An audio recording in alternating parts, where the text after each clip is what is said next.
अस्सलामुअलैकुम। सेठी से सवाल के साथ मैं हूँ सैयद आयशा नाज, मेरे साथ मौजूद है नजम सेठी साहब। अस्सलामुअलैकुम। सेठी साहब, टॉक ऑफ द टाउन है वन पेज का China visit. One page China visit. अच्छा बाय द वे, उससे बड़ी इंटरेस्टिंग चीज़ बताऊं before you start your question, कि हमारे पीटीआई भाइयों ने, दोस्तों ने, उन्होंने एक तस्वीर निकाली है जहाँ चीफ को यूनिफॉर्म से निकाल के सूट में डाल दिया। अच्छा, ये उन्होंने निकाली है? हाँ, ये ऐसी भी चीज़ चल रही है। अच्छा। हालांकि जिस मीटिंग की जिक्र वो कर रहे हैं उसके अंदर वो यूनिफॉर्म में बैठे हुए थे। अच्छा। बाद में फिर वो सूट में भी आ गए और मीटिंग से, मगर जहाँ वो जब वो गए वहाँ he was in a uniform. इन्होंने उसको यूनिफॉर्म से निकाल के किसी का सूट में डाल दिया। वो लेकिन उसमें बहुत हैंडसम लग रहे हैं। नहीं, वो हैंडसम तो है ही। वो तस्वीर बहुत अच्छी है वैसे। अगर आप कह रहे हैं कि उन्होंने निकाली है तो फिर तो वन पेज और भी ज़्यादा रिफ्लेक्ट कर रहा है। तुम अब लेकिन आपको पता है, ये पाकिस्तान में गारंटी समझा जाता है ना, वन पेज किसी भी मंसूबे की कामयाबी की गारंटी समझा जाता है। सही है। तो ऐसे में जब पहले यूएई से वज़ीर आज़म हो आए, सऊदी अरेबिया से भी उन्होंने विज़िट कर लिया, वहाँ पे भी कुछ प्लेज किया गया। आई डोंट नो इन्वेस्टमेंट का क्या फ्यूचर है, ये आप तो जानते होंगे। लेकिन ऐसे वक्त में जब 12 जून को वफाकी बजट कहा जा रहा आएगा और फिर उसके बाद IMF के साथ मुज़ाकरात अगली किस्त के लिए भी, उसका किस्त का भी इजरा होने जा रहा है, और जो $27 बिलियन वर्ल्ड बैंक डाटा के मुताबिक पाकिस्तान के ज़िम्मे चाइना के हैं, वो भी उन मुज़ाकरात में शायद ज़ेरे गौर आ सकते हैं। तो वज़ीर आज़म गए 5 रोज़ा विज़िट पर चाइना, साथ ही आर्मी चीफ की भी तस्वीरें आप सामने आ रही हैं। तो क्या टारगेट्स थे इस दौरे के और क्या हासिल हुए? जी हाँ, बहुत इम्पोर्टेंट सवाल है और बड़ा इम्पोर्टेंट ये है कि आर्मी चीफ प्राइम मिनिस्टर के साथ गए हैं, क्योंकि आर्मी चीफ जो हैं वो प्राइम मिनिस्टर के साथ SIFC में बैठते हैं। तो मेरा ख्याल है उनका जाना मुनासिब है, बिकॉज़ हर जगह पे वो एक ही इम्प्रेशन देना चाहते हैं कि स्टेबिलिटी, सियासी स्टेबिलिटी और इकोनॉमिक स्टेबिलिटी आ रही है और we are on one page. और हम इंशाल्लाह इस हुकूमत को और ये जो इक़दामात हम ले रही है ये हुकूमत, उनको सपोर्ट करते हैं और उनको बरकरार रखेंगे और उनको टू द एंड रखेंगे। तो इसको डिस्टेबलाइज़ नहीं होने देंगे। तो ये पैगाम देना बड़ा ज़रूरी है, क्योंकि आयशा, दुनिया जब इन्वेस्टमेंट करती है किसी मुल्क में तो वो सबसे ज़्यादा जो है वो 2 चीज़ें देखती है। एक ये है कि क्या जो इन्वेस्टमेंट कर रहे हैं उसके पैसे वापस आ जाएंगे कि नहीं। दूसरा ये कि कुछ जो पॉलिसीज़ जो जिसके बेसिस के ऊपर इन्वेस्टमेंट कर रहे हैं वो बरकरार रहेंगी नहीं, या कि पॉलिटिकल इंस्टेबिलिटी की वजह से या गवर्नमेंट चेंज की वजह से या रेजीम चेंज की वजह से वो भी तब्दील हो जाएंगी। तो ये 2 चीज़ें, और इसको अश्योर करने के लिए वो आर्मी चीफ साथ जाते हैं। अच्छा। ये इमरान खान के ज़माने में भी ऐसे ही था और शहबाज शरीफ साहब के ज़माने में भी ऐसे ही है। ठीक है। तो that's to answer your question. Now the second part is कि क्या मकसद है इसका, ऑब्जेक्टिव क्या था। देखिए, चाइनीज़ आपसे खुश नहीं है। 3-4 साल से सिपेक बंद पड़ा है। अच्छा। ठीक है, खान साहब जब आए थे तो उसके बाद नवाज शरीफ साहब के आखिरी दिनों में सिपेक के ऊपर झगड़े हो गए थे पाकिस्तान के अंदर। एस्टैब्लिशमेंट ये चाहती थी कि सिपेक की जो सेक्रेटेरिएट है वो उनके हवाले की जाए, और मियाँ साहब ये समझते थे कि ये नहीं, ये सिविलियन प्रोजेक्ट है, ये मेरा प्रोजेक्ट है, हमारी गवर्नमेंट का ये प्रोजेक्ट है, ये हमारे कंट्रोल में रहना चाहिए। तो उसके ऊपर भी थोड़ी बहुत लेन देन हुई।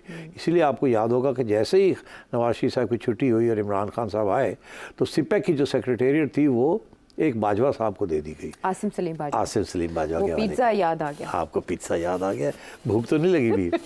नहीं लगी नहीं है, लेकिन पिज्ज़ा कभी नहीं भूलता। हाँ, पिज्ज़ा नहीं भूलता।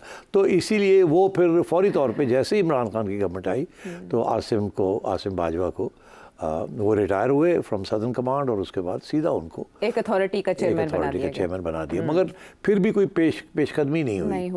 उसकी बहुत सी वजूहत थी, मगर सबसे इम्पोर्टेंट वजूहत ये थी कि चाइनीज़ 2-3 चीज़ों में बड़े इंटरेस्टेड थे कि उसको आगे बढ़ाया जाए, मगर वो प्रोजेक्ट्स रोके हुए थे। वो प्रोजेक्ट्स, उनमें से एक ये प्रोजेक्ट था रेलवे लाइन का।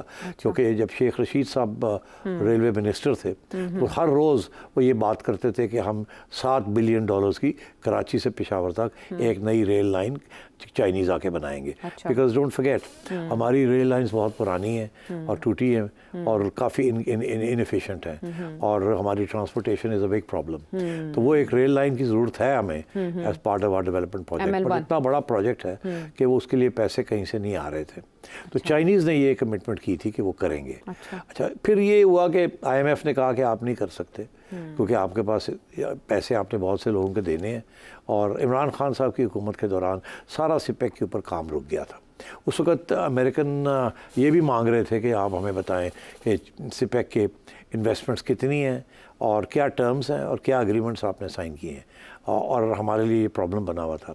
जब हफीज़ शेख साहब आए तो वो प्रो IMF थे, उसके बाद आपको पता है असद आ गए, असद के पहले असद आए, वो IMF के ख़िलाफ़ थे। हफीज़ शेख साहब आ गए एज फाइनेंस मिनिस्टर, वो उनके हक़ में हो गए। उसके बाद शौकत तरीन साहब आ गए, वो ना इधर के रहे ना उधर के रहे, कि एक दिन वो IMF के हक़ में बात करते थे, दूसरे दिन उसके ख़िलाफ़ बात करते थे। तो ये मामला चलता रहा। अब्दुल रज़ाक दाऊद साहब ने एक आर्टिकल भी तो लिख दिया था फाइनेंशियल टाइम्स में, उनको इंटरव्यू देते हुए। इसलिए तो ये काफ़ी कन्फ्यूजन रही। तो चाइनीज़ आपसे नाराज़ रहे हैं और उनका ये कहना है कि आप अमेरिकन प्रेशर के अंदर हमारा जो मेन प्रोजेक्ट है बेल्ट एंड रोड इनिशिएटिव, उसको आप उसको सपोर्ट नहीं कर रहे। और so therefore there was strains in the relationship. हालांकि मिलिट्री रिलेशनशिप तो ठीक थी, मगर बाकी रिलेशनशिप में स्ट्रेन्स थे। अब जैसे ये हुकूमत आई, इन्होंने ये फैसला किया कि चाइना के साथ रिस्टोर करना है। अब ये जो 2 प्रोजेक्ट्स हैं, मैं आपको बड़े इंटरेस्टिंग बताऊं, जो कि अभी तो 31-32 MOU साइन किए, मगर चाइनीज़ जो ग्रोथ मॉडल है वो किसी वक्त इस एजेंडे में डिस्कस करते हैं। मेरे पास सवाल है रेलेवेंट उससे। तो चाइनीज़ ग्रोथ मॉडल के अंदर 2-3 चीज़ें बड़ी अहम हैं जिसको वो एम्फोसाइज करते हैं। एक वो कहते हैं एक्सपोर्ट लेड ग्रोथ, एक वो कहते हैं कि small and medium enterprises and state owned enterprises, और तीसरी चीज़ जो है वो ये कहते हैं कि करंट अकाउंट सरप्लस होना चाहिए। और चौथी चीज़ बड़ी अहम है कि कौन से सेक्टर्स के अंदर चाइना ने जाके किसी मुल्क के अंदर इन्वेस्टमेंट करनी है। उसके अंदर ट्रांसपोर्टेशन और एनर्जी, प्रॉपर्टी, ट्रांसपोर्टेशन, एनर्जी, ये उनके लिए बहुत अहम है, फोकस है। हाँ, फोकस है उनका। तो सिपेक जो था as part of the road initiative and belt initiative, उसके अंदर energy, IPPs, independent power projects अब नहीं रहे, चाइनीज पावर प्रोजेक्ट्स, और ये ट्रांसपोर्टेशन आपने देखा, इंफ्रास्ट्रक्चर पे फोकस, इंफ्रास्ट्रक्चर। तो ये चाइनीज का ग्रोथ मॉडल है, उसका हिस्सा है। तो वो ये चाह रहे थे, मगर ये रुक गया था। अच्छा। तो अब हमने फिर इसको खोला है, और इसके अंदर जो 2 मेजर प्रोजेक्ट्स हैं, मेजर प्रोजेक्ट्स। अब पावर प्रोजेक्ट्स तो हमने नहीं लगाने, पावर तो है हमारे पास, उसकी डिस्ट्रीब्यूशन का और लाइन लॉसेस का मसला है, और मगर अब और पावर प्रोजेक्ट्स नहीं लगने in terms of fuel, fossil fuel. मगर ये बड़ी इंटरेस्टिंग बात है कि जो 2 प्रोजेक्ट्स चाइनीज कह रहे हैं कि लगाएं, जिसके ऊपर पहले रुकावट थी, इस हुकूमत ने उसको ग्रीन लाइट दे दी। कौन-कौन से? वो सबसे पहला प्रोजेक्ट ये रेल लाइन का है, जो कि पिछले 4-5 साल से रुकी हुई है। अच्छा। अभी इसका अमाउंट कह रहे हैं $6.8-9-7 बिलियन। शेख रशीद रोते रह गए कि करना उन्होंने कहा नहीं हो सकता।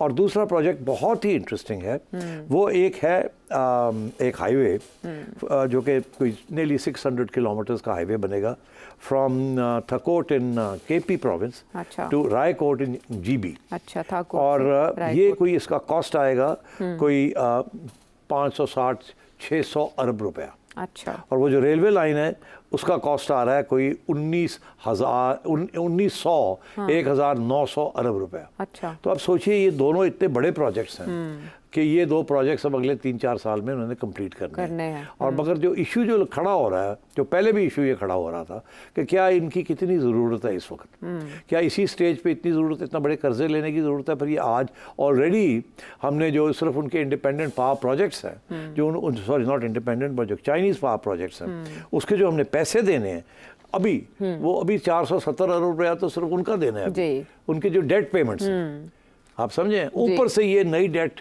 अक्यूमुलेट की जा रही है कोई 2,500 अरब रुपए की, और किस लिए? एक रेलवे लाइन के लिए और एक सड़क के लिए। रेलवे लाइन की तो बात समझ में आती है कि it will definitely help the Pakistani economy, ठीक है ना, उसमें तो कोई शक नहीं है। Transportation of goods and people in a smooth, efficient, quick manner. मगर ये जो रोड है, इसकी क्या इकोनॉमिक वैल्यू है? इस रोड की खास इकोनॉमिक वैल्यू नहीं है, इस रोड की स्ट्रेटेजिक वैल्यू है। अच्छा। ये Chinese military and Pakistani military इसको प्रोजेक्ट को सपोर्ट कर रहे हैं, क्योंकि ये GB और कश्मीर की सिक्योरिटी के लिए this road is going to be important. और ये all the way to Raikot जाता है, जो कि the foothills of the mountains, all the way to the glaciers, जहाँ से डिस्प्यूटेड के बेस कैंप के पास। हाँ। तो डिस्प्यूटेड टेरिटरीज जहाँ चाइना इंडिया की कॉन्फ्लिक्ट है, और फिर चाइना के लिए वो रोड वहाँ से रास्ते निकालना बड़ा ज़रूरी है to join up with the CPEC project. तो मैं ये समझता हूँ कि इसकी स्ट्रेटेजिक वैल्यू है और रेल लाइन की इकोनॉमिक वैल्यू है। मगर क्या ये इतनी अर्जेंसी थी कि इसको करना चाहिए? ये चाइनीज़ इंसिस्ट कर रहे हैं, हम नहीं इंसिस्ट कर रहे। जैसे चाइनीज़ ने जो हमने एक दो न्यूक्लियर पावर प्लांट्स भी बनाए हैं, तो उससे भी 400-500 मिलियन डॉलर्स के खर्चे थे, वो भी चाइनीज़ इंसिस्ट कर रहे थे कि आप लगाए। हमने उसको काफ़ी डिले करने की कोशिश की, फिर हमने एक दो कर दिए। तो मैं समझता हूँ कि यहाँ चाइनीज़ के बहुत स्ट्रॉन्ग इंटरेस्ट हैं, और ये जो हमने, और क्यों हम ये मान गए हैं, ये बात क्यों मान गए हैं? हाँ, इसलिए कि हम उनसे कह रहे हैं मान जाने आ, मगर जो पैसे पहले लड़े ने वो ज़रा थोड़ी देर वास्ते 3-4 साल वास्ते ना लगो। अच्छा, ठीक है, वो आप पोस्टपोन कर दें, रीशेड्यूल कर दें, और ये हम ले लेते हैं आपसे। तो चाइनीज़ लॉन्ग टर्म सोचते हैं, उनको इन दोनों प्रोजेक्ट्स की स्ट्रेटेजिक वैल्यू भी नज़र आती है, और क्योंकि रेलवे लाइन भी तो वो इस्तेमाल कर सकते हैं ना for movement of their goods. तो इसलिए मैं समझता हूँ कि ये चाइनीज़ के कहने के ऊपर सिपेक को रिवाइव किया जा रहा है, चाइनीज़ के कहने के ऊपर ये दोनों प्रोजेक्ट्स बन रहे हैं, ठीक है, और इसके इन बदले में आपको डेट रिलीफ मिल रही है। ठीक, डेट रिलीफ मिल रही है। ठीक। अब IMF का क्या रिस्पांस होता है इसके ऊपर, that's a separate question that we can discuss. IMF ने यही कहा कि आपने उनके पैसे वापस नहीं करने, आपके पास गुंजाइश नहीं है, आप डेट रीशेड्यूलिंग करें। तो वही उसी के लिए पहले चले गए कि वहाँ से प्रॉमिस ले आए। लेकिन इसमें बड़े इंटरेस्टिंग बातें जो शहबाज शरीफ साहब ने वहाँ जाके की, ऐसा लगता है कि उनकी अच्छी खासी स्टडी है जो चाइनीज़ इकोनॉमी है उसके ऊपर। और वो सवाल मेरे जहन में भी बड़ा उचका कि मैं आपसे पूछूं कि प्राइम मिनिस्टर ने मिसाल दी शेंजन की और पाकिस्तान की इकोनॉमी की। अब शेंजन की आबादी है 13 मिलियन, लेकिन जो उनका GDP है वो $500 बिलियन है, जबकि पाकिस्तान की टोटल आबादी 250 मिलियन और GDP जो है वो $380 बिलियन है। यानी एक शहर है और एक मुल्क है। उन्होंने इसे दुनिया का 8वां अजूबा करार दिया और कहा कि ये मिरेकल ऑफ दिस सेंचुरी है। ये कैसे वहाँ मुमकिन हुआ और क्या पाकिस्तान में इसको रेप्लिकेट किया जा सकता है? देखिए, बड़ी इंटरेस्टिंग सवाल है और इसके ऊपर बहुत कम डिबेट हुई है।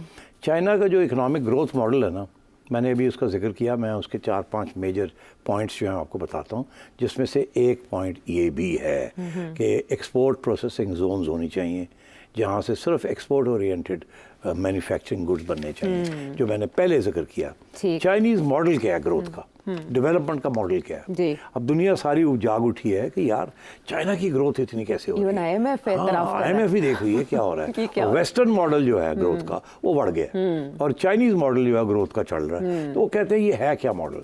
अब चाइनीज़ मॉडल के अंदर 3-4 उसके बहुत इंपॉर्टेंट पहलू हैं, जिसमें सबसे पहला तो ये है कि एक्सपोर्ट लेड ग्रोथ होनी चाहिए।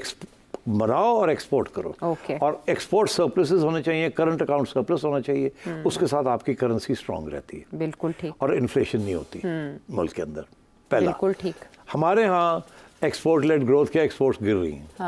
हमारे यहाँ एक्सपोर्ट्स पिछले 10 साल से नहीं बढ़ी in any significant in dollar terms. तो मैं ये समझता हूँ कि सबसे पहली हमारी वीकनेस ही है कि we are not an export led country. कुछ कंट्रीज हैं जिन्होंने फॉलो किया चाइना को एक्सपोर्ट लेड में, बांग्लादेश, टर्की, ताइवान, ये वो मुल्क हैं जिन्होंने कॉपी किया चाइनीज़ मॉडल कि एक्सपोर्ट लेड ग्रोथ हो। ठीक, हमने बहुत कोशिश की, मगर हमारी जो बिजनेस क्लास है वो सवाए रेंट्स और हैंडआउट्स और सब्सिडीज उसके अलावा उसने कोई डेवलपमेंट नहीं की। उनके ऑब्वियसली इश्यूज भी हैं, वो कहते हैं जी इतनी महंगी एनर्जी है, हम कम्पीट नहीं कर सकते, ये नहीं कर सकते, वो नहीं कर सकते, उनका भी पॉइंट है। मगर वैल्यू एड जो करते हैं, जो कि जिसके लिए आप एक्सपोर्ट करते हैं, हमारी वैल्यू एडिड नहीं बन रही इतनी on a major textile exports. For example हम यार्न एक्सपोर्ट कर देते हैं, या यहाँ के ऊपर 10 रुपए का काम करके एक्सपोर्ट कर देते हैं, लो लेवल गुड्स।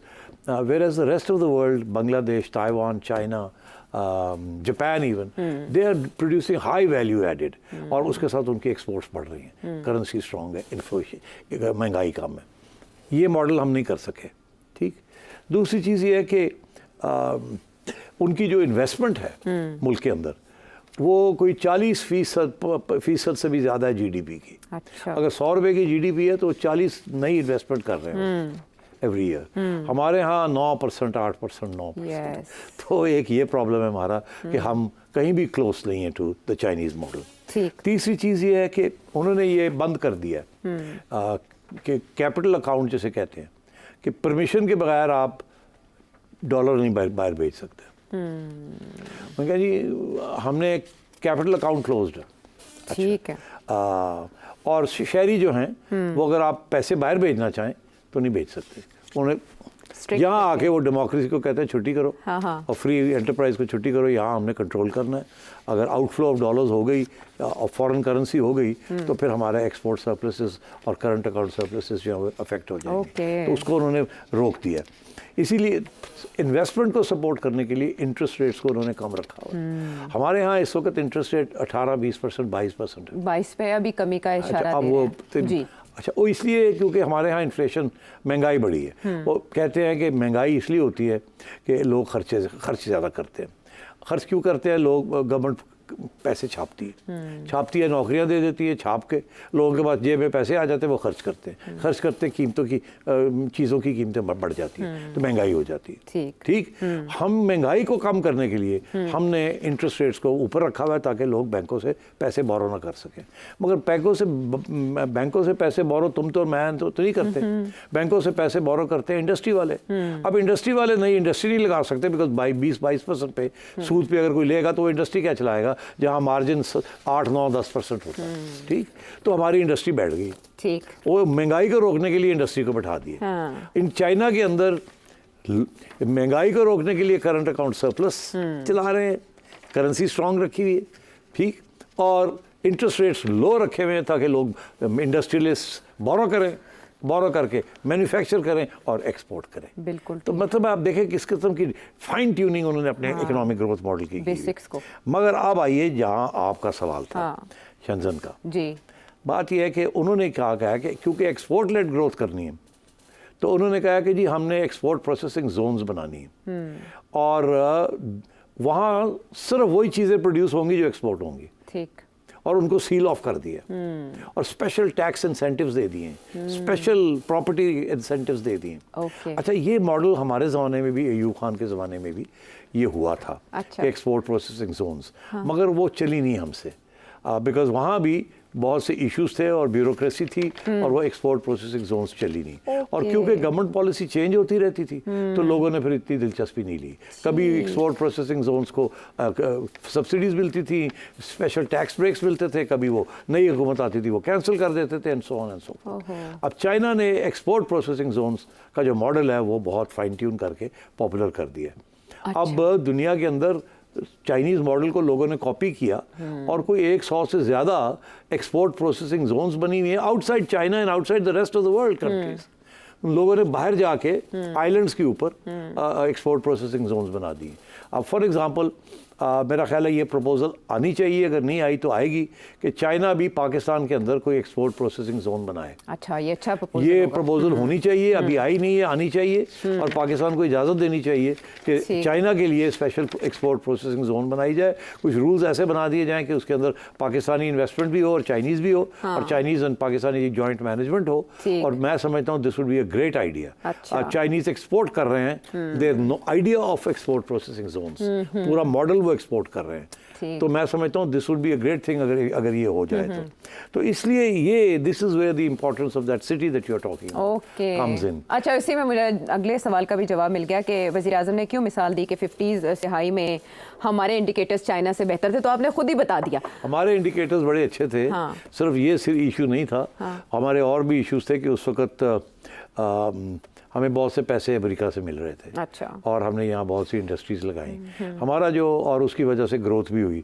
वो 1960s अयूब खान का ज़माने को कहते हैं द डेकेड ऑफ डेवलपमेंट। बच्चों को पढ़ाया जाता है कि जी 1960s में बहुत डेवलपमेंट हुई इस मुल्क में। इमरान खान साहब भी तो उसी से उसी का हवाला देते हैं। मगर दिलचस्प बात यह है कि वो जिस किस्म की डेवलपमेंट हुई उसके दो पहलू थे। एक पहलू तो ये था कि कोरिया, इस किस्म के लोगों ने देखा, अरे ये पाकिस्तान का मॉडल क्या है। हाँ। इतनी ग्रोथ हो रही है वहाँ। हाँ। उन्होंने हमसे सीखा। हाँ। अपने मुल्क में अप्लाई किया। हाँ। और कामयाब हो गए।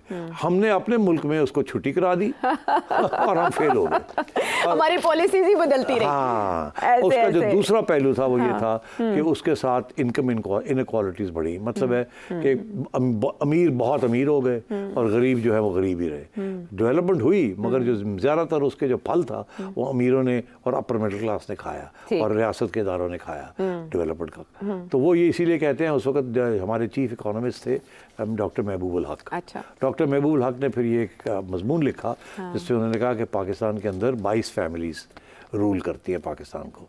अयूब खान के ज़माने में 22 ख़ानदान जो थे वो बड़े वो रूलर्स बन गए पाकिस्तान के, जो मैं अभी कह रहा था कि अमीर और अमीर हो गए। तो उस ज़माने में डेवलपमेंट हुई, मगर ये हुआ और गरीब जो थे वो गरीब ही रहे। तो इसलिए उस मॉडल को भी फेल कर दिया गया। चले, अब ये इतना कसीरुल जहती मौजू है जिस पर और भी बहुत से सवाल जहन में आ रहे हैं, लेकिन वक्त की कमी का हमें लाहक है इम्कान, तो हम वापस आते हैं एक ब्रेक के बाद।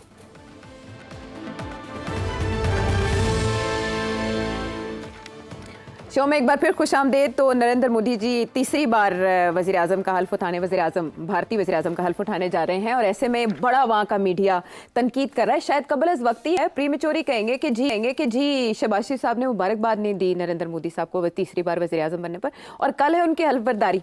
उन्होंने तो बुलाया भी नहीं, नवाज शरीफ साहब को तो बुलाया था। हाँ, दो बातें। पहली बात तो ये है कि मुबारक देते हैं जब आप ओथ ले लेते हैं। अच्छा। हाँ, ये भी होता है कि जब आप इलेक्शन जीत जाते हैं तो उसी वक्त भी मुबारकें लोग दे देते हैं। तो हमने नहीं मुबारक दी। मेरा ख्याल है हमारा मौक़िफ़ ये है कि आप प्राइम मिनिस्टर बन जाएं, फिर हम एक फॉर्मल मुबारक आपको दे देंगे। ठीक। मेरा ख्याल है फॉरेन ऑफिस का यही एडवाइस होगी। मगर इससे ज़्यादा दिलचस्प बात यह है कि आपको बुलाया क्यों नहीं, सदा क्यों नहीं भेजा, और नवाज शरीफ साहब को बुलाया था जी। ऐसे ही है ना। अब बात यह है कि आपको याद होगा या नहीं याद, मैं याद दिला देता हूँ कि नवाज शरीफ साहब को उन्होंने दावत दी थी। उससे पहले राब्ते भी हुए थे प्राइम मिनिस्टर साहब के साथ। नवाज शरीफ साहब 2013 में प्राइम मिनिस्टर बने थे, नरेंद्र मोदी 2014 में जाके बना। ठीक। तो इसलिए उसके दौरान before he became prime minister उन्होंने मियाँ साहब के साथ राब्ते खोल लिए थे, इनडायरेक्ट राब्ते खुल गए थे। अच्छा। और क्योंकि मियाँ साहब की एक पॉलिसी स्टेटमेंट एक दफ़ा नहीं बहुत दफ़ा बयान किया गया था कि मैं नॉर्मलाइजेशन करना चाहता हूँ, तजारत करना चाहता हूँ, नॉर्मलाइजेशन करना। और कश्मीर एक मसला है, सारे मसले हैं, बहुत से और भी हैं। हम तो ये जो कंडीशनल डायलॉग है कि पहले कश्मीर हल करें, फिर बाद में हम बाकी बातें करेंगे, उस वक्त पाकिस्तान की हुकूमत ने ये मौक़िफ़ को मुस्तरद कर दिया था। कहा था कि अब एक एक ये नहीं, सारी चीज़ें रुक नहीं सकती, कश्मीर बड़ा मुश्किल काम है, तो हम ओपनिंग करेंगे दूसरे इश्यूज़ के साथ, और कश्मीर जो है उसको भी करेंगे, साथ साथ करेंगे। ये नहीं कि उसको जब तक वो नहीं होता और कुछ नहीं करेंगे। तो ये कॉम्पोजिट डायलॉग जो था, इसका एक नोशन बना था कि सब चीज़ें इकट्ठी चलेंगी। अच्छा, तो अब ये हुआ कि नरेंद्र मोदी साहब जब पहली दफ़ा आए तो बहुत बड़ी मेजॉरिटी के साथ वो आए थे, और उस वक़्त बहुत धूमधाम थी। It was like an emperor. और उन्होंने अपनी इनाग्रेशन जो थी वो भी लाइक एन एम्परर बिल्ड की थी। जैसे कि बरतानिया का राज में जब एक वाइसरॉय बनता था तो एक पूरा ग्रैंड रिसेप्शन होती थी, सब प्रिंसली स्टेट्स के प्रिंसेस को बुलाया जाता था, पग बने, बहुत कुछ होता था, एक ग्रैंड पेजेंट होता था। तो नरेंद्र मोदी भी यही करना चाह रहा था कि सारे साउथ एशियन सार्क के कंट्रीज जो थी उनके लोगों को उसने इनवाइट किया। अच्छा। जैसे वाइसरॉय इनवाइट करता था सारे प्रिंसेस को इंडिया के, तो ये इन्होंने इन सबको कहा। वो जो प्रिंसेस जो थे वो तो मतलब है कि दे वर अंडर द ब्रिटिश राज ना। तो ये नरेंद्र मोदी एक अपने आप को भी बड़ा आप दिखाना चाह रहा था कि मैं रीजन का बादशाह हूँ, चौधरी हूँ, और ये सारे आए हैं मुझे देने के लिए, सलाम देने के लिए। सलामी देने। ठीक है, और वो सब तैयार हो गए। अब मियाँ साहब ने भी फैसला किया कि मैं भी जाऊँगा। अच्छा। अब मियाँ साहब ने इसलिए नहीं ये फैसला किया था कि मैं उनको ये करने जाऊँगा, वो अपनी एक ब्रेक थ्रू का सोच रहे थे कि अभी अच्छा मौका है, मैं जाके उनसे बात करता, हम आगे खोलेंगे एक दूसरे का। अच्छा। मगर उस वक्त की जो फौजी की आदत थी उन्होंने अपोज किया। उन्होंने कहा कोई ज़रूरत नहीं जाने की, कोई ज़रूरत नहीं जाने की, पहले हम हिंदुस्तान के साथ कोई बैक चैनल के ज़रिए कोई बातचीत शुरू करें कि बातें क्या होंगी। ये ना हो कि आप जाएं और बातें शुरू कर दें और वो आगे से ना कर दें। हाँ। तो बेइज्जत हो जाएगी, ऐसे नहीं करते। There is a diplomatic way of doing it. अच्छा। तो तुसी मैंने जल्दी छलांग मार के ना जाओ, ठीक है, ठहर जाओ। हाँ। फिर मियाँ साहब ने इंसिस्ट किया नहीं मैं तो जाना है। ठीक। अच्छा। ये मैं आपको बता रहा हूँ। तो उसके बाद फिर ये एक किस्म की कॉम्प्रोमाइज़ हुई कि आप जाएं और उसी दिन वापस आ जाएं। अच्छा, ठीक है। मगर मियाँ साहब ने कहा नहीं, मैं जाऊंगा, फिर मैं रात भी रहूँगा, फिर उसके अगले दिन इनाग्रेशन भी करूँगा और मैं बातें भी करूँगा और फिर मैं आऊँगा। तो सबसे पहले दरार जो मियाँ साहब और एस्टैब्लिशमेंट की हुई on this question India, Narendra Modi. Okay. उस वक्त ये सब लोग ये कहते थे ये हिंदू नेशनलिस्ट है। अच्छा। और इसने पाकिस्तान के साथ अच्छे तल्लुकात नहीं रखने। अच्छा। ये कांट बी ट्रस्टेड, ये गड़बड़ करेगा। ठीक है, मियाँ साहब का ये मौक़िफ़ था कि नहीं, एक मौका देना चाहिए ज़रूरी नहीं कि ये वही करेगा जो ये मुसलमानों के साथ करता रहा है, हम नेबर्स के साथ नॉर्मलाइजेशन होनी। तो खैर मियाँ साहब चले गए वहाँ। मियाँ साहब जब वहाँ चले गए तो शुरू में तो बड़ा आओ जी जप्पी शप्पी ये वो वगैरह, मगर जब ये ख़त्म हुई तो मीडिया के साथ जब इंटरेक्शन था तो मीडिया के अंदर जैसे ही मियाँ साहब को मीडिया के आगे आए बोलने के लिए, कोई बात करने के लिए, और उस वक्त बड़ा सॉफ्ट चल रहा था, तो उस वक्त की इंडियन फॉरेन सेक्रेटरी, देखो ना इंडियंस ने क्या किया, उन्होंने कहा कि ज़्यादा ही लग रहा है कि ऐसी अमन होने लगा है और ऐसे तैयार हो गए हैं पाकिस्तानियों को ज़रा थोड़ा सबोताज करने के लिए सबोताज करो। तो foreign office, Indian foreign office की फॉरेन सेक्रेटरी ने एक इंटरव्यू कॉल करवाई मीडिया को अपने पास, और वहाँ बयान दे दिया कि सवाल ही पैदा नहीं होता कि कश्मीर के ऊपर हम बात करें इनके साथ, और हम बाकी बातें करेंगे, हम तो टेररिज्म की बात करेंगे, हम तो कश्मीर की बात ही नहीं करते। अब बेचारे मियाँ साहब फंस गए। उन्होंने जो एतमाद किया था कि इसके दौरान कोई ये नहीं होगा वो नहीं होगा, इंडिया ने एक कंडीशन लगाई थी कि आप कश्मीरी लीडर्स को इस ट्रिप के दौरान नहीं मिलेंगे। जी बिल्कुल लगाई थी। आमतौर पे जब भी पाकिस्तानी प्राइम मिनिस्टर या फॉरेन मिनिस्टर वहाँ जाता है किसी ऑफिशियल टूर पे, तो वो पाकिस्तानी हाई कमीशन जो है कश्मीर के जो लीडर्स हैं उनको बुलाती है, एहतमाम करते हैं मुलाकात। तो ये वहाँ मुलाकातें होती हैं। इस दफ़ा इंडिया ने कहा था आपने नहीं मिलना होगा। अच्छा। हमने मान ली बात, सिर्फ ये कि जी मामला आगे चले, अब ये छोटी छोटी बातों के ऊपर हम लड़ाई झगड़े ना करें, मगर इंडियंस ने फिर चाकू घोंप दिया और मियाँ साहब की ट्रिप जो है उसको ख़राब कर दिया। अब जब मियाँ साहब वापस आए तो फौजी की आदत ने कहा तुहानू की क्या नॉट टू ट्रस्ट, बड़े गलत लोग ने, इन्होंने ट्रस्ट नहीं करना, तुसी तो एवं लम्बे पे आगे जाके होते। अच्छा। वो पहला दिन से ही एक तलकात एस्टैब्लिशमेंट के साथ मियाँ साहब के ख़राब हो गए ऑन दिस क्वेश्चन। उसके बाद जो प्राइम मिनिस्टर आया उन्होंने कहा यार सोच के करो, the Indians can't be trusted, और हमने कोई ऐसा इनिशिएटिव लिया जिसके साथ हमें वहाँ से धक्का लग जाए और यहाँ हमारी इस्टेब्लिशमेंट भी हमारे खिलाफ हो जाए। तो मेरा ख्याल है एक तो ये रीज़न है। ठीक। उसके बाद इमरान खान साहब ने जो गालियाँ वालियाँ दी हैं नरेंद्र मोदी को, तो उसके बाद तो सवाल ही पैदा नहीं होता था। हाँ। फिर इंडिया ने जो 2019 में कश्मीर का स्टेटस को चेंज कर दिया, उसके बाद हमने तो सारे तल्लकात ही बंद कर दिए। हमने बंद किए, उन्होंने नहीं बंद किए। हमने तजारत भी बंद कर दी, हाई कमिश्नर भी विड्रॉ कर लिए, सब कुछ ख़त्म कर दिया। अब हमारी पोजीशन इतनी स्ट्रांग हो गई है और रिजिड हो गई है कि हमें पीछे हटना हमारे लिए मुश्किल हो गया। ठीक। और इंडिया जो अपनी काम करता जा रहा है, इधर उधर सब ड्रामे हो रहे हैं। तो इस टाइम मेरा ख्याल है उन्होंने सोचा कि इन्होंने आना तो है नहीं, हमने इनको इनवाइट किया तो इन्होंने ना कर देनी है। ऐसा हो सकता है? बिल्कुल हो सकता, नहीं जाएंगे। इसहाक डार साहब तो नॉर्मलाइज करने की बात कर रहे थे, नवाज शरीफ साहब वहां से चले थे लंदन से, तो नॉर्मलाइज करने की बात विदाउट द एस्टैब्लिशमेंट्स। ओके, आपने एक शो और वो टर्म्स एंड कंडीशंस जो हैं वो पहले तय होती हैं। अच्छा। तो मेरा ख्याल है ये इंडिया ने रिस्क नहीं ली कि हम इनको इनवाइट करें और ये ना कर दें। अगर हम सब आ रहे हैं हमारे पास तो ये ना आए, हमने इनवाइट किया तो ये ना आए तो मसला बन जाएगा। तो इसलिए शायद उन्होंने इस वजह से आपको इनवाइट ही नहीं किया। अच्छा। मैं ये समझता हूँ अगर इनवाइट करते भी तो मेरा ख्याल है शहबाज शरीफ साहब ने नहीं जाना था। यहाँ के जिस किस्म के हालात हैं, पीटीआई बैठी है, धन आ रही है। ठीक, पीटीआई ने तो उड़ा के रख देना था शहबाज शरीफ को। नरेंद्र मोदी जो कि आपके साथ ये उसने स्ट्रेटेजिक स्ट्राइक्स की, बालाकोट किया, ये किया, वो किया। अच्छा। और वो कहता है कश्मीर हमारा हिस्सा है, गिलगित बल्तिस्तान हमारा है, आज़ाद कश्मीर, कौन सा आज़ाद बलूचिस्तान में ये कर, और आप जाके वहाँ उसको बादशाह सलामत तस्लीम कर रहे हैं। तो ये बहुत बड़ा गवर्नमेंट के ख़िलाफ़ ये एक एजेंडा आइटम था। तो चले इनविटेशन के बगैर मुबारकबाद तो दे देंगे ना? अब मेरा ख्याल है मुबारकबाद एक फॉर्मल चीज़ होती है। अच्छा। वो जैसे ही इलेक्ट होंगे मुबारकबाद दे देंगे, बट इससे ज़्यादा I don't think they will be anything more. चलें ठीक है, हम ब्रेक लेते हैं प्रोग्राम में, ब्रेक के बाद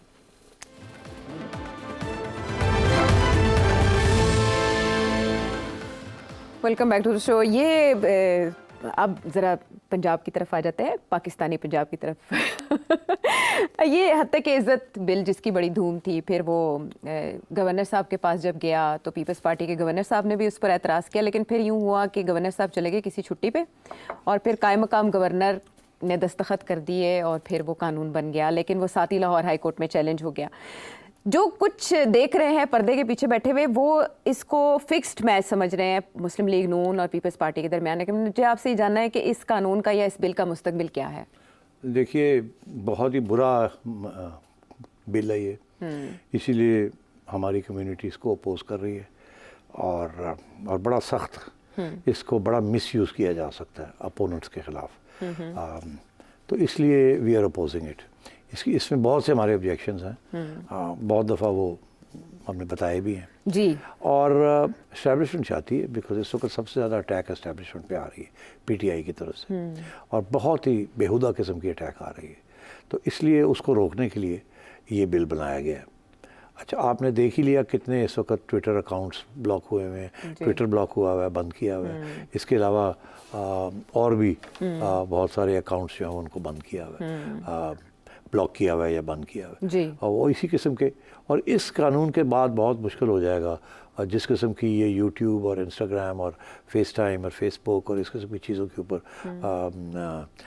टिकटॉक ये चीज़ें आ रही हैं जो कि बहुत ही ज़्यादा इस्टेब्लिशमेंट और स्टेट इंस्टीट्यूशंस को टारगेट कर रही हैं। मगर बात यह है कि ये आज तो ऐसे है, कल ये सियासतदानों के ख़िलाफ़ इस्तेमाल हो सकता है, वो कि जेन्युइन डेमोक्रेटिक अपोजिशन या तनकीद के ख़िलाफ़ भी हो सकता है, जिसको आप आज तो आप ये कह सकते हैं कि एक यहाँ लहर सोशल मीडिया की चली हुई है जो कि एक सियासी जमात उसको पुश कर रही है और उसमें बहुत सी नाजायज़ चीज़ें हो रही हैं, ज़्यादती हो रही है उसमें। मगर कल को जेन्युइन क्रिटिसिज्म और फ्रीडम ऑफ स्पीच वो भी इफ़ेक्ट हो सकता है। तो इसमें बहुत से प्रॉब्लम्स हैं, मैं उधर नहीं जाऊंगा। मगर मैं ये कहूँगा कि फ़ैसला ये हुआ था कि इस बिल को पास करने से पहले ये जर्नलिस्ट कम्युनिटी के साथ कंसल्टेशन करेंगे, एक राउंड ऑफ कंसल्टेशन होगा। ये एक मुआहदा हो गया था between Punjab government and the journalist community and human rights organisations. हुआ ये कि इन्होंने वो बिल्कुल मुआहदा कंसल्टेशन नहीं की और आखिरी वक्त पे कंसल्टेशन किए बगैर गवर्नर साहब को भेज दी। अब दिलचस्प बात यह है कि गवर्नर साहब हैं पीपल्स पार्टी के, उन्होंने रोक ली, उन्होंने अपने नंबर लगा लिए मीडिया के साथ कि हम तो इसको अपोज नहीं करते। जैसे वो नंबर लगाते हैं अवाम के साथ कि हम प्राइवेटाइजेशन को अपोज कर रहे हैं, ऐसे ही है ना, और एक दो और चीज़ों को वो अपोज करते हैं। मगर एक्चुअली बिहाइंड द सीन्स वो वोटिंग जो है, जब वोटिंग होती है तो उनके हक में कर देते हैं। अच्छा, और साथ उनके साथी हैं। तो पीपल्स पार्टी दो wants to have its cake and eat it to.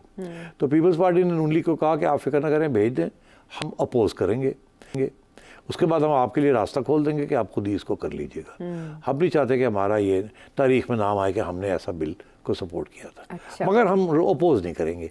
ठीक है, क्यों नहीं करेंगे? क्योंकि इस्टेब्लिशमेंट चाहती है कि ये काम हो। मैंने आपको कल के प्रोग्राम में कहा था कि पीपल्स पार्टी इस्टेब्लिशमेंट के खिलाफ कभी नहीं जाएगी, कभी नहीं जाएगी। वो उनका लॉन्ग टर्म प्रोजेक्ट है अब, ठीक, तो इसलिए वो कभी भी इस्टेब्लिशमेंट के खिलाफ नहीं जाएंगे, जरदारी साहब जब तक पावर में। अच्छा, अब बात यह है कि तो इन्होंने ये फैसला किया कि तुसी भेज दो गवर्नर साहब उसको ना कर देंगे, मगर वापस नहीं करेंगे बिल को। ना होती है ना तो बिल वापस आ जाता है असेंबली में। अच्छा। फिर असेंबली के ऊपर कानून ये कहता है कि आप फिर इसके ऊपर गौर फिक्र करें और फिर अगली दफ़ा भेजेंगे गवर्नर साहब। तो इन्होंने, और उनको डर था कि जब ये वापस गया तो फिर जर्नलिस्ट कम्युनिटी और ह्यूमन राइट्स ऑर्गेनाइजेशन शोर डाल देंगी कि अब हमारे साथ बात करो, आपने पहले बात नहीं की, अब तो वापस आ गया है। फिर इसके एक कानून के साथ एक रूल्स भी बनते हैं। अच्छा। रूल्स जो हैं वो भी बने नहीं। तो ये सारी चीज़ें बनने वाली होने वाली थी। तो इन्होंने ये फैसला किया, गवर्नर साहब ने कहा मैं चला जाता हूँ छुट्टी पे 2 दिन की, आप आ जाएं स्पीकर साहब जो कि बड़े प्रो एस्टैब्लिशमेंट स्पीकर हैं पंजाब के, मलिक साहब, और गो बिटवीन भी रहे हैं between Noon league and establishment. और उन्होंने आके बैठ गए, उन्होंने आते सार साइन कर दिए और खुद अब अगले दिन घर वापस चले जाएंगे। ये अंडरस्टैंडिंग के तहत ये हुआ है। और चलाकियाँ पीपल्स पार्टी तुम्हें पता ही है, चलाको मासी तो है पीपल्स पार्टी। चलाको मासी अच्छा, लेकिन ये जो प्रेस क्लब की तरफ से एक प्रेस रिलीज आ गई है और एहतजाज और बॉयकॉट का ऐलान हुकूमती सरगर्मियों का और बजट इजलास का, इसका क्या बनेगा अगर ये एहतजाज होता है? देखिए, मैं समझता हूँ ये होना चाहिए। अच्छा, इसके बगैर काम नहीं चलेगा। आपकी बात कोई नहीं सुनेगा। यहाँ बात उसी की सुनी जाती है जो आंखें निकाल के शोर डाल दे। और अगर हमारी मीडिया जो चुप करके बैठ जाएगी तो ये बिल्कुल बिल पास हो जाएगा, आज नहीं कल नहीं परसों ये हमारे ऊपर इस्तेमाल होगा। तो इसलिए मैं ये समझ रहा हूँ कि इनको बिल्कुल बॉयकॉट करना चाहिए, कवरेज ऑफ बजट और भी इस किस्म की चीज़ें, स्पेशली पंजाब गवर्नमेंट को सब फायरिंग लाइन के सामने तो पंजाब गवर्नमेंट है ना, Maryam is on the firing line.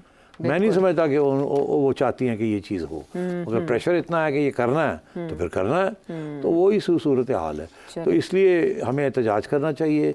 हमें ये सिर्फ सड़कों में निकल के प्रेस क्लब से असेंबली तक मार्च करने से ये काम नहीं बनेगा। हमने मालिकों को कहना है, मीडिया के मालिकों को कहना है कि हम कवर नहीं करेंगे बजट, हम कवर नहीं करेंगे इनकी प्रेस कॉन्फ्रेंसेस जब तक ये हमें बुलाएंगे नहीं फॉर कंसल्टेशन। अच्छा, मीडिया के मालिकों, media, yes, and media has to stand firm now. Okay, चलें, फिर उसके बाद हुकूमत को सोचना होगा कि क्या चलना है, मुस्तकबिल को भी मद्देनजर रखते हुए कि यही कवानीन आपके खिलाफ भी इस्तेमाल हो सकते हैं। अगले प्रोग्राम तक के लिए इजाज़त दें हमें।